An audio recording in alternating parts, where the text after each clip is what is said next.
में कानून अपना काम करता है। ये तो पुराना मामला है, जो नौकरी के बदले जमीन, और लगातार उसमें चल भी रहा मामला, पूछताछ हो भी रही है।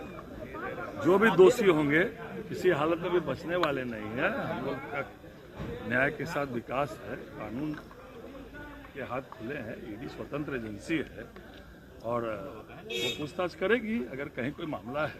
और सब लोग जानते हैं कि नौकरी के बदले जमीन लिखाई गई है, तो नौकरी के बदले जमीन लिखाई गई है तो ईडी में मामला है, तो ईडी तो पूछताछ करेगी और वो कर भी रही है। लेकिन तेजस्वी यादव वो बोल रहे हैं कि दिल्ली का चुनाव खत्म हुआ था, उसके बाद मैंने कहा था कि अब सारा टीम बीजेपी का IT सेल सब अब बिहार आएगा। उनको पता है कि केस चल रहा है और ईडी पूछताछ करने ही वाली है, ये उनको पता है। ईडी पूछेगी तो कानून तो अपना काम करेगा ना। अगर कोई जमीन के नौकरी के बदले जमीन लिया है, जमीन लिखवाया है, जब रेल मंत्री थे तो ये मामला अभी प्रकाश में आया, उस पर जांच चल रही है, गहन जांच चल रही है, आप सभी लोगों को पता है।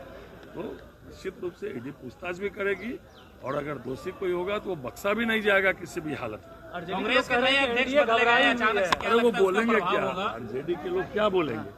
2005 के पहले क्या हालत था बिहार? जरूर निश्चित रूप से हम लोग इसको उठाएंगे। हम लोगों का कार्य स्थगन भी है, कार्य स्थगन के माध्यम से भी हम लोग इसको उठाने का काम करेंगे। लेकिन दिक्कत ये है कि ये सरकार जो है गंभीर निद्रा में सोई हुई है।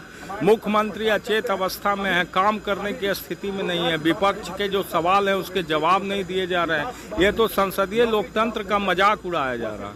मुख्यमंत्री ने स्टूडेंट क्रेडिट कार्ड को लेकर एक बयान दिया था कि अगर जो गरीब बच्चे अगर आप पैसा देने में असमर्थ हैं तो उनको हम माफ करेंगे।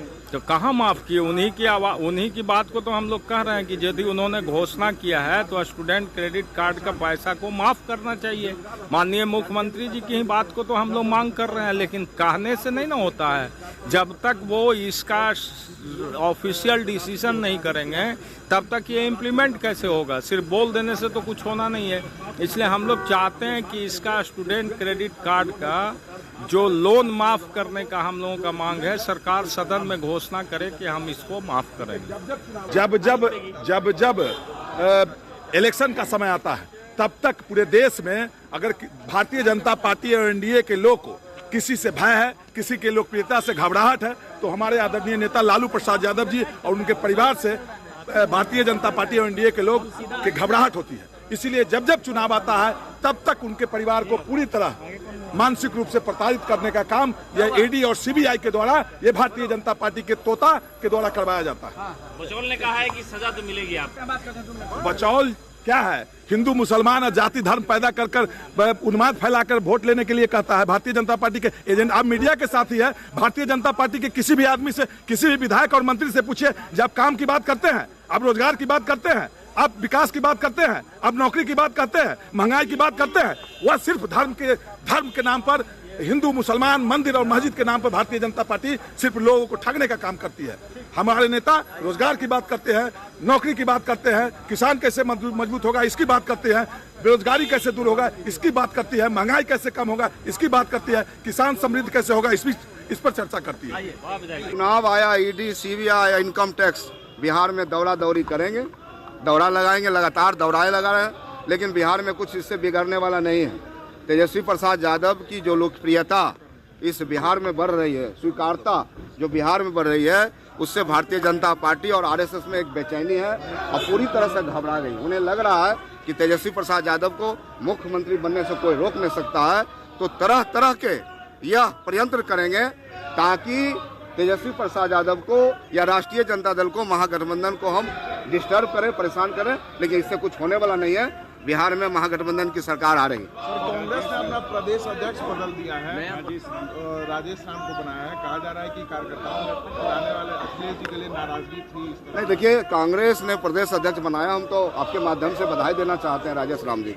एक कार्यकर्ता से एमएलए बने हैं और उनमें संगठन के प्रति जो भावना है, कांग्रेस ने इसी को देख के उन्हें बनाया है।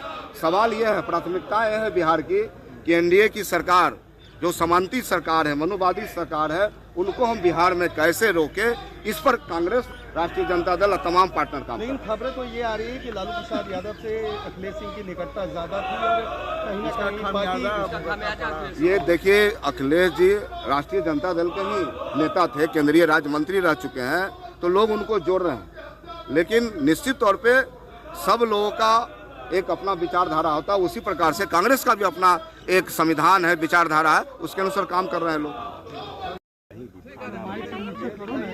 ईओयू में, सीबीआई में, ईडी में, तो आप या तो कोर्ट से उसका रिलीफ लीजिए। अगर आपको लगता है कि आपके साथ एविडेंस देके, वकील रख के कोर्ट से रिलीफ लीजिए, या तो फिर इन्वेस्टिगेशन को फेस करिए।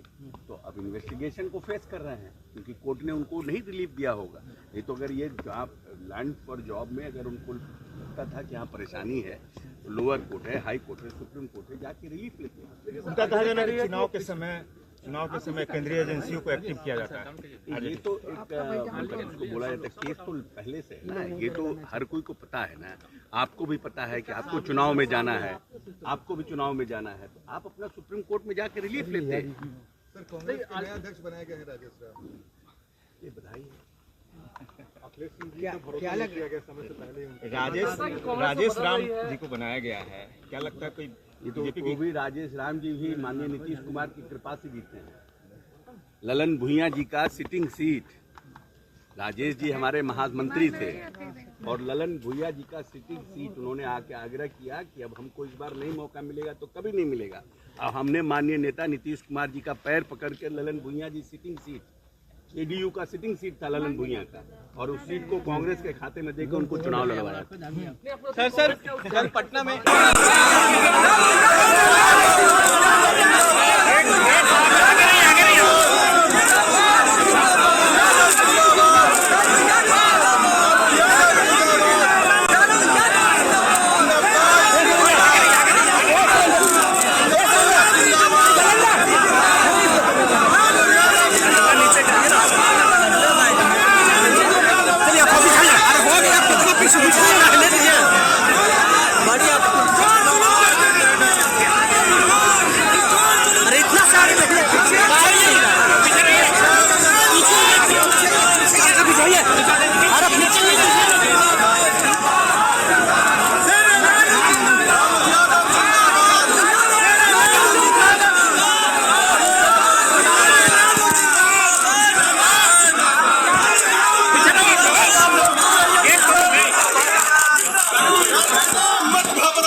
चलिए चलिए पीछे रहिए, पीछे रहिए, पीछे रहिए। ठीक है।